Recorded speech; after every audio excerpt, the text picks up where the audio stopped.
Hey guys, it's Devi, and welcome back to my channel! Yeah! Now, let's do what we do best, and let's talk cartoons. So the episode Running with Scissors finally aired on TV, and I must say, the name did not let me down. The synopsis was perfect. We did get to see a lot of Hekapoo, the Scissors Enforcer, and by the way, I love her design, love her attitude. Hekapoo is bae. And do we have a new ship or what, guys? Was I the only one realizing all this chemistry? Oh my gosh. Somebody close the door. Don't let out all those love bubbles. So let's get right into this quick recap, shall we? Because I'm going to do a recap, some highlight moments, and some analysis because this episode has so much that I want to analyze on. So let's get right into the video, shall we? We see Marco. He's sleeping and he's woken up by the laser puppies, so he decides to take them for a walk. But it's pouring outside, so he decides to use Star's dimensional scissors. Here's something that I want to mention is when Star was in her room practicing her magic. Such a simple spell, just practicing her aim. Oh my gosh, I'm so proud of Star. You go, Rebel Princess. Baby's evaluation definitely affected Star in a positive way. So you go, Rebel Princess. You do you. So, of course, like any of us would, Marco abuses his power of the scissors and ends up creating a portal that is red/orange, and he gets dragged in by Hekapoo. Now, Marco, after everything, Marco tries using Star's name to get out of the situation, saying that he may or may not have gotten those scissors from Star Butterfly. So he wanted her to be like, oh my gosh, Star Butterfly, the cool princess of Muni, heir to the throne. I am so sorry. Here you go, take these back. Hekapoo was not having it. She was like, dude, these are my scissors. I don't know where you got them from. You need to answer. So Marco is like, no, I'm gonna get these scissors back to Star because I borrowed them from Star. So Hekapoo's like, oh, that's how it's gonna be. Let me give you a task. If you can blow out this flame above my head, you get back the scissors. So Marco is like, yeah, that's easy. But of course, we should have known, that it would have not been that easy. Look at Hekapoo. So devious, so conniving, so sneaking. I love it. So we should have known it would not have been that easy. So anyways, it turns out being a heck of a challenge because Hekapoo is hecka fast. Try saying that 3 times fast. Heck of a challenge because Hekapoo is hecka fast. So it turns out becoming a chase. In the end, Hekapoo, when Marco finally blows out Hekapoo's flame, it turns out that it was only a clone.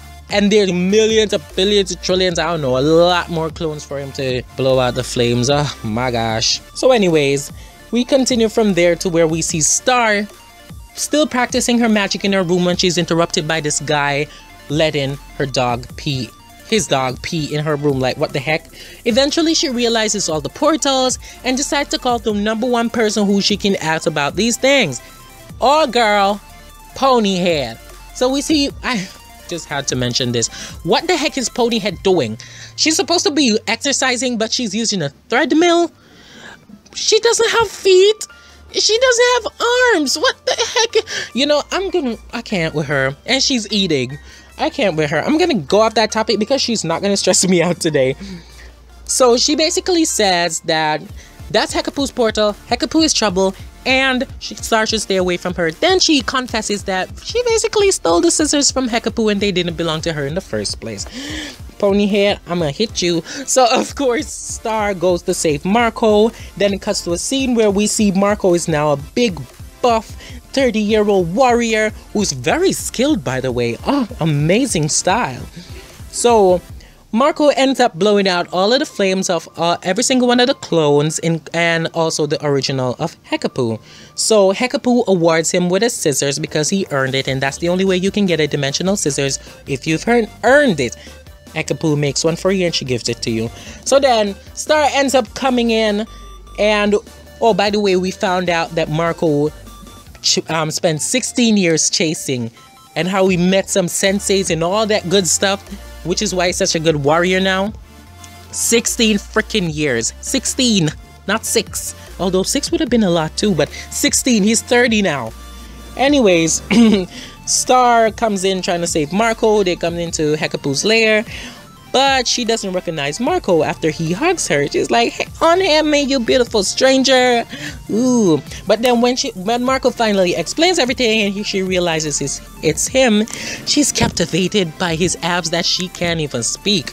Star, you're too much, girl. You better stop it. So for all you Starco shippers, you better enjoy this, because I'm not sure that you might be getting too much of these moments again in the rest of the bombs. So you better love it. So after everything, and after Hekapoo basically explains that time works differently in this dimension, so he's been gone about 8 minutes on Earth. However, you know, it's 16 years in this dimension.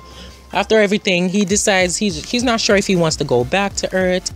But finally, he decides to go back after Hekapoo basically explains that the scissors are his and he's invited to come back at any time. Flirting. I mean, am I the only one who saw that?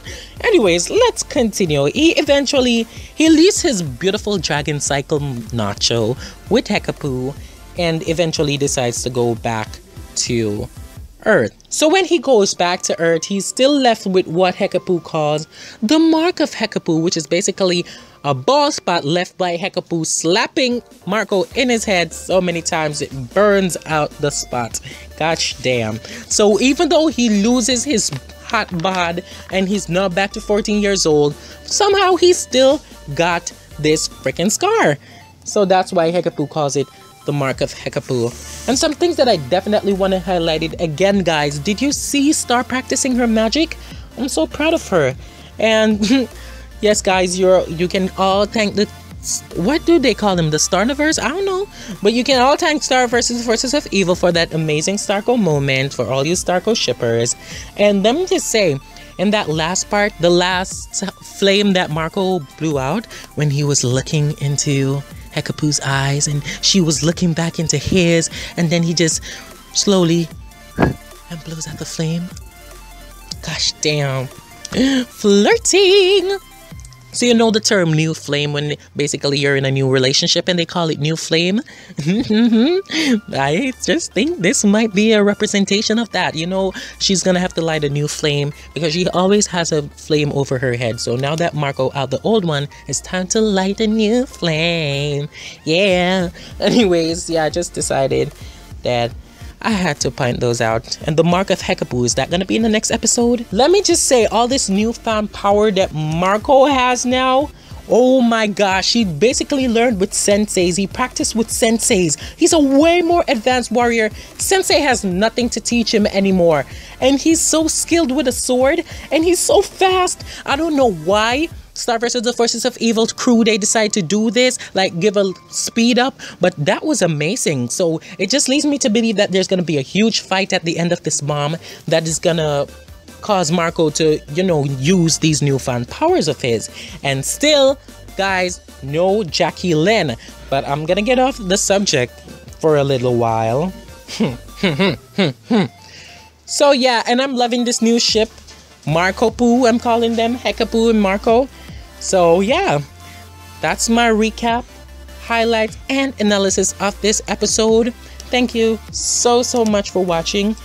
Please be sure to check out my other videos, like my review of, well, basically my entire Starstruck episodes. I'll put a playlist for you guys. And the shout out of this video goes to Nice Girl Weirdo. I mean, who are we if not weird in this world? Can I get an amen? Thank you so much, Nice Girl Weirdo, for watching my videos. And if you want to get the shout out in my next video, all you have to do is subscribe, turn on my notifications, comment something down below, whether you subscribed or so forth. And who knows, the earlier the comment, the better your chances of getting this. So again, please go around and watch my other videos, because this is the end of this video. Say it with me, my friend. Bye-bye.